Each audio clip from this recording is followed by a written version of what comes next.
Fantasy 15 is a big game with a big vision, and the designers and artists needed an engine that could live up to that. The biggest challenge on the graphics side is that everything is dynamic. So you could say, okay guys, we're going next gen, let's put in a physically based lighting system and global illumination and all that. But then you say, oh, and by the way, thick clouds can roll in at any time. Or you could be indoors 1 minute and the next minute you're not anymore because some big monster came and ripped the roof off the building. That's the kind of game we're dealing with here. The character's skin needs to look like it's not just a surface, but that light goes into the skin, bounces around and comes back out. That the car paint shader looked like real car paint with layers, base coat, metal flake, and top coat on top of it. Final Fantasy 15 is a fantasy based on reality, so the art designers have created incredibly high detailed models that we've never had before, and the shaders need to step it up to match. So we needed to go with physically based shaders. 料理は、光の透過率や、柔らかさ、これらを素材ごとに変えなければいけないんですけれども、新しいシェーダーを使うことによってこれらがきれいに表現できるようになりました。皆さんに本当に美味しそうだなって感じてもらえる料理が作れるんじゃないかなと思っています。シェーダーが物理ベースになることで、当然ライト側も現実と同じようになるべきです。我々は照明一つ一つを計測し、それを数値に落とし込んでいます。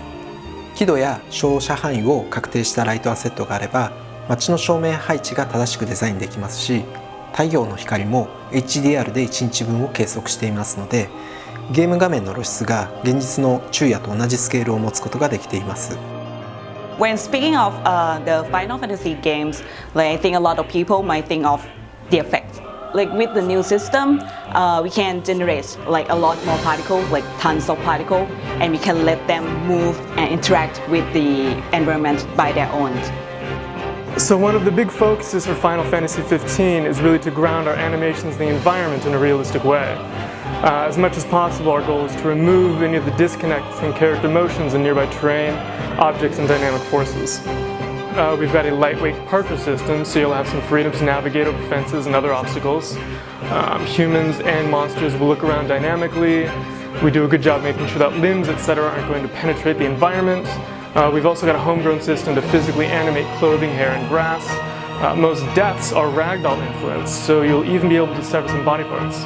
Also, we're starting to make use of physics-based character control, so like humans and monsters balancing and dynamically reacting to damage. ルミナスタジオの、イベントタイムラインでカットシーンが動いてるんですけど、今回新たに、パフォーマンスキャプチャーでの収録を行っています。ボディとフェイシャルを同時に収録するので、よりリアルな表現が可能になっています。 AI キャラクターはこのさまざまな環境を自分の目で見て、自分の頭で考えて、自分で行動を決めて活動しています。ルミナスタジオの AI グラフェイターでは、そういった AI キャラクターの頭脳をゲームの中で再現するための強力なツールになっています。 Within AI, one of the fundamental things that we want to express is movement. It's easy to phrase things in data, such as close to the street vendors but far away from the cats, and somewhere visible to the players. So we wanted designers to have all the power needed to express what they wanted in the highly complex environments of Final Fantasy 15. Well, we have a really large team of talented artists here, and to bring all of their creative visions to life, we need an engine that we can customize at a very specific level. As a graphics programmer, there's nothing better than being paired with a great art team who can really realize the full potential of the tech. And Square Enix has some amazing artists, always pushing the tech to its limits, and the end result is a gorgeous looking game.